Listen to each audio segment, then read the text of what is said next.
Why is it so important to know what the occult really is?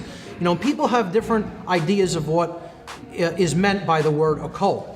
You know, you say this to some people and they immediately think of an image like this, you know, a conjuration of a demon, okay? You know, and I'm not going to tell you that there aren't specific occult practices that may, you know, involve something like this, or people believe, you know, that this can be done or attempt to do it or possibly even do it.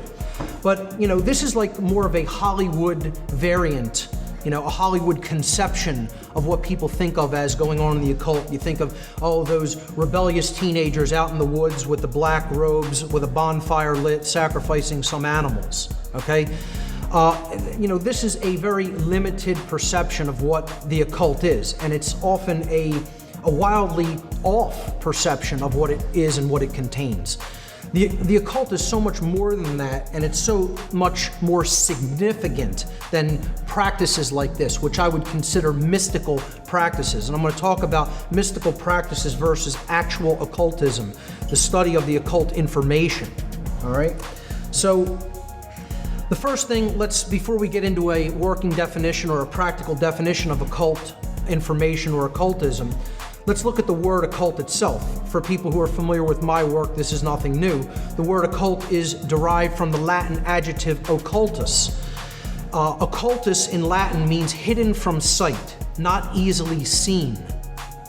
The word occultus in Latin, the adjective in Latin, comes from the Latin verb occultare. Occultare means to hide, to conceal, or to keep secret.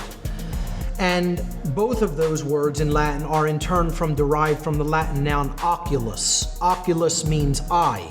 So ultimately, occult information is that which is related to vision, to what one is capable of seeing or not capable of seeing. It is hidden information. It is information that is veiled. It is information that is not readily seen by most people. Okay, like an iceberg floating in icy waters.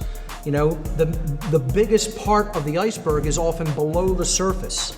You have to penetrate the surface to get at the bulk of the material. And that's the same with occultism. You know, the truth is hidden from view. It's veiled from sight. And you have to penetrate into the depths. You know, you can't just wade in the shallow waters to get this information and to understand it deeply. You have to go into the deep waters to understand it. And that involves going deeply into the self, you know, because that's what ultimately the occult is about.